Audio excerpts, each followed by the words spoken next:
Coba deh kalian perhatiin. Kayaknya hampir semua masalah yang terjadi di sejarahnya manusia nih kurang lebih mirip-mirip ya antara satu sama lain. Masih soal perang, korupsi lagi, penipuan lagi, krisis keuangan lagi. Padahal tempatnya beda, waktunya beda, tokohnya juga beda. Tapi polanya nih masih sama aja. Seolah-olah manusia terus mengulangi kesalahan yang sama selama ribuan tahun. Karena ternyata di balik semua teknologi modern, ada 7 sifat manusia yang sudah dikenal dari ribuan tahun lalu yang disebut sebagai 7 deadly sins. Dan yang menarik, mungkin masalah ekonomi, masalah keuangan yang kita hadapi sekarang ini bukan soal korupsi, bukan juga soal inflasi, tapi mungkin adalah bentuk manifestasi dari 7 dosa itu sendiri. Jadi gimana nih 7 dosa mematikan yang berusia ribuan tahun bisa masih mengendalikan ekonomi modern? Hari ini kita akan bahas. Welcome to Moneyverse, karena seperti koin, setiap cerita punya 2 sisi.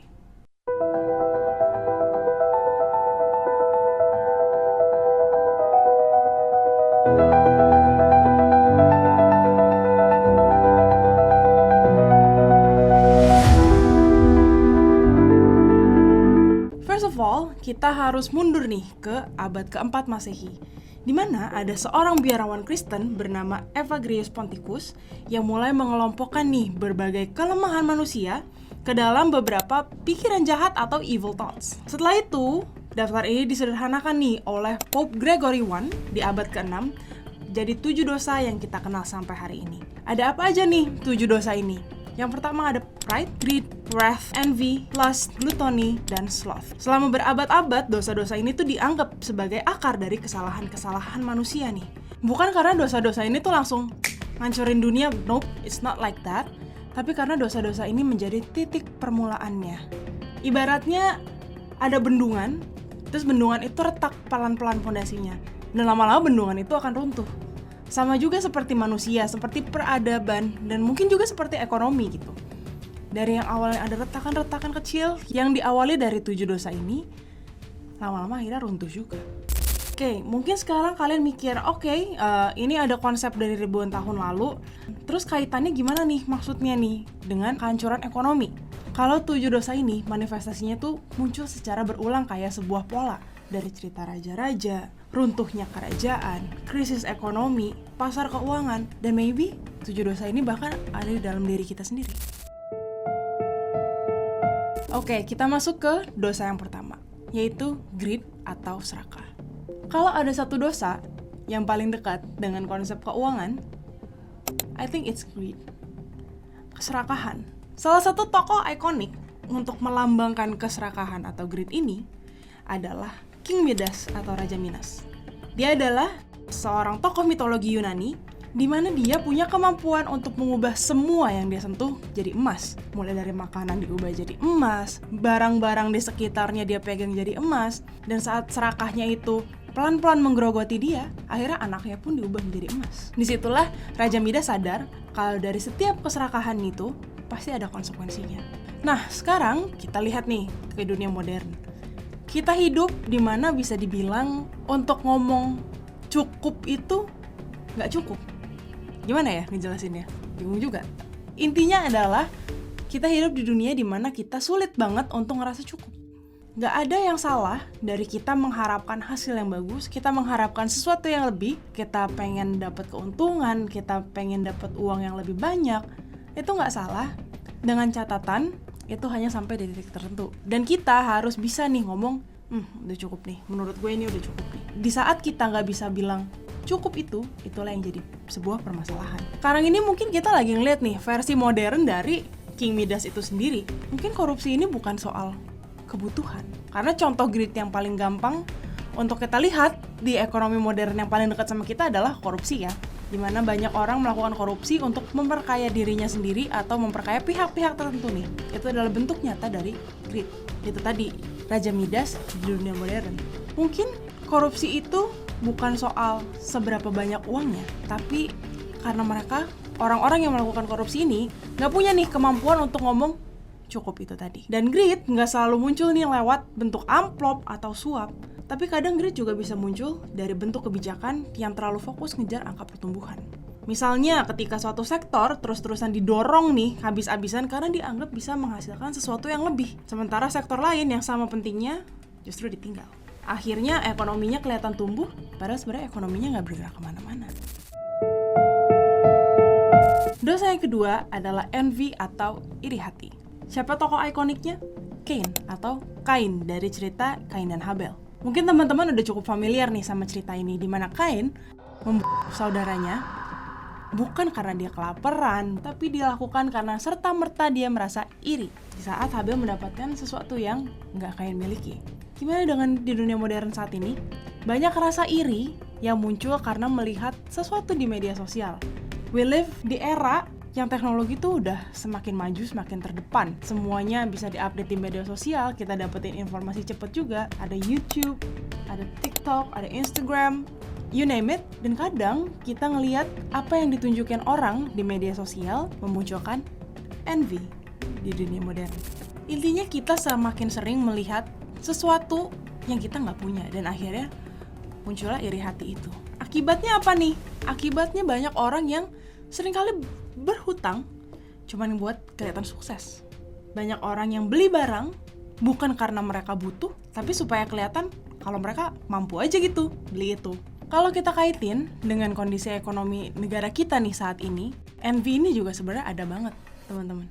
Gimana nih maksudnya envy ini ada banget?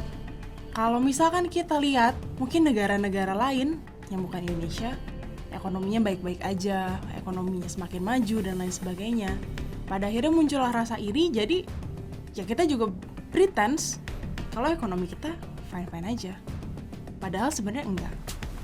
Dari rasa iri ini pada akhirnya sering kali muncul kepura-puraan, muncul FOMO nih, fear of missing out. Jadi kita berpura-pura menjadi sesuatu atau mengalami sesuatu yang sebenarnya bukan itu faktanya. Dosa berikutnya adalah pride atau kesombongan. Salah satu tokoh ikoniknya adalah Lucifer. Ini adalah sosok yang jatuh bukan karena dia tuh nggak kuat, tapi karena justru dia ngerasa dirinya terlalu tinggi. Dan kadang kesombongan dalam ekonomi nggak selalu muncul dalam bentuk pamer kekayaan. Kayaknya banyak juga orang yang melakukan bisnis, let's say, nggak pakai riset, nggak pakai manajemen resiko, dan akhirnya ya mereka rugi karena kesombongan itu tadi ya. Karena terlalu yakin kalau dirinya nggak akan gagal. Dan kadang kesombongan ekonomi ini juga muncul ketika orang yang punya kekuasaan terlalu yakin kalau mereka tuh tahu semua jawabannya. Akibatnya apa? Di saat ada kritik yang masuk, itu dianggap sebagai sebuah gangguan. Dan keputusan besar itu seringkali diambil terlalu cepat tanpa mendengarkan cukup banyak suara. If you know, you know.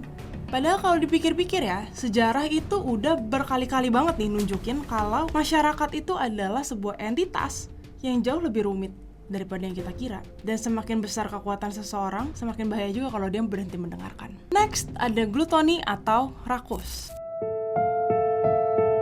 Nah, ini sebenarnya salah satu bentuk dosa yang cukup menarik ya, karena diksinya glutoni atau rakus ini seringkali diasosiasikan nih sama kebiasaan makan. Padahal rakus ini tuh nggak cuman sekedar soal makan aja. Glutoni ini bisa juga dikategorikan sebagai konsumsi yang berlebihan in general ya. Dan kalau kita lihat Indonesia hari ini, budaya konsumtif ini tuh ya udah ada di mana-mana. Kita nggak lagi belanja karena kita butuh, tapi cuman karena kita lapar secara emosional. Dan yang lebih menarik lagi, glutoni ini nggak cuma soal konsumsi individu. Why? Karena even negara pun bisa mengalami kondisi glutoni atau rakus ini nih. Ketika sebuah negara punya terlalu banyak yang anggaran nih yang mengalir ke satu sektor yang katanya promising atau menjanjikan, karena lagi populer kah, atau karena dianggap bisa nyelamatin ekonomi kah, dan akhirnya apa yang terjadi? Di saat ada pembengkakan ke satu sektor dan sektor lain yang sebenarnya sama pentingnya ini akhirnya dikesampingkan. Pendidikan, riset, ketenaga kerjaan, pertanian, sektor-sektor kecil lah yang sering dianggap remeh. Di saat keseimbangan ini pada akhirnya hilang, yang terjadi adalah pertumbuhan ekonomi ini mungkin kelihatan besar dari luar, tapi nyatanya dia rapuh di dalam. Next, ada sloth atau rasa malas. Ini adalah mungkin salah satu dosa yang cukup jarang dibahas nih. Karena memang dia tuh nggak sedramatis korupsi, nggak seheboh investasi bodong juga, let's say. Tapi sebenarnya dampaknya tuh gede banget. Rasa malas ini tuh nggak serta-merta berarti kita benar-benar sama sekali nggak kerja, itu enggak. Tapi rasa malas ini juga bisa ditunjukin lewat, nanti deh, udah deh yang penting selesai. Menunda-nunda atau ngerjain sesuatu setengah hati. Padahal kata nanti itu bisa jadi berubah jadi 5 tahun, 10 tahun. Padahal problematikanya itu seringkali udah ada di depan mata. Ada infrastruktur yang kita tahu harus diperbaikin, nanti aja deh.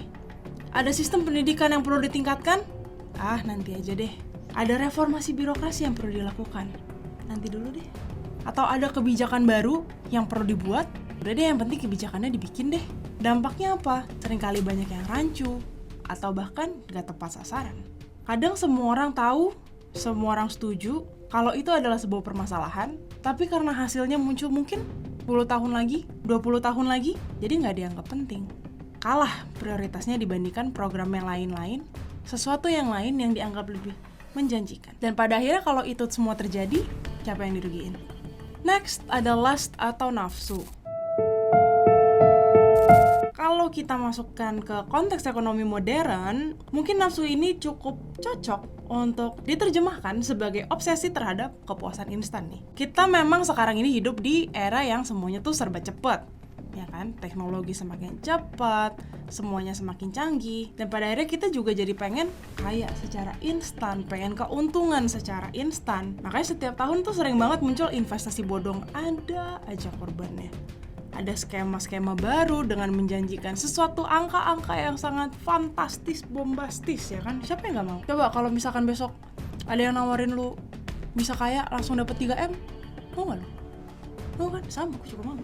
Yang menarik adalah, walaupun korbannya ini terus-terusan bertambah, kasusnya ada terus, dibahas terus, polanya tuh selalu aja sama, pasti ada aja yang masuk nih ke dalam jebakan ini. Sebenarnya karena yang dijual bukan investasinya, tapi harapan, ego kita yang disenggol. Dan manusia ini selalu punya nih kelemahan terhadap harapan-harapan yang kedengarannya tuh menjanjikan. Dan kadang pemerintah pun pengen hasil yang cepat nih, pengen hasil yang instan. Mereka pengen dapetin sesuatu yang lebih, nafsunya ini nih. Padahal ekonomi yang sehat ya, dicatat ekonomi yang sehat, itu sebenarnya dibangunnya pelan-pelan. Tapi untuk mendapatkan hasil yang instan ini, akhirnya seringkali kita mungkin ngelihat kalau makin kesini, dominasi negara ini makin gak bisa dibendung. Karena apa? Karena ada lust. Dosa yang terakhir adalah wrath atau amarah. Salah satu tokoh ikoniknya adalah Achilles.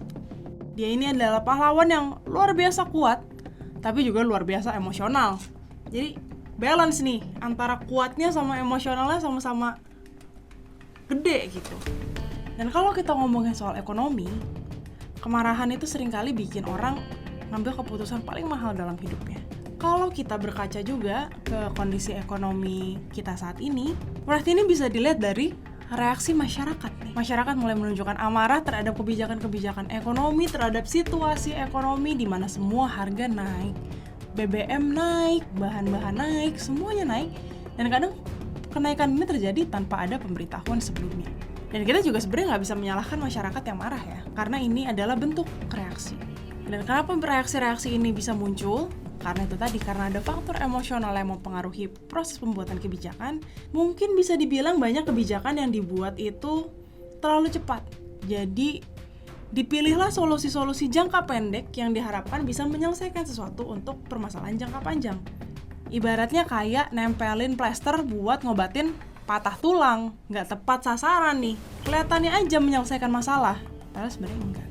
Oke, jadi itu tadi ya, alasan mungkin kenapa masalah ekonomi yang kita lihat, walaupun kelihatannya beda, tapi ternyata akarnya sama. Dari krisis ke krisis, dari generasi ke generasi, dari kerajaan kuno sampai masyarakat modern, permasalahannya masih berputar di situ mengulangi pola yang sama. Walaupun manusia terus-menerus menciptakan teknologi, ada sistem keuangan baru dan lain sebagainya, tapi musuhnya tetap sama. Keserakahan, kesombongan, iri hati, kemarahan, nafsu, dan juga kemalasan. 7 dosa ini yang mungkin gak akan pernah bisa benar-benar pergi gitu. Mereka cuman berganti bentuk. Dan kadang, mereka bukan muncul di medan perang, tapi mereka muncul di ruang rapat, di pasar modal, atau bahkan di lembar anggaran. Jangan lupa untuk klik tombol subscribe supaya kalian semua nggak ketinggalan video-video menarik lainnya. Gue Maura, sampai ketemu di episode selanjutnya.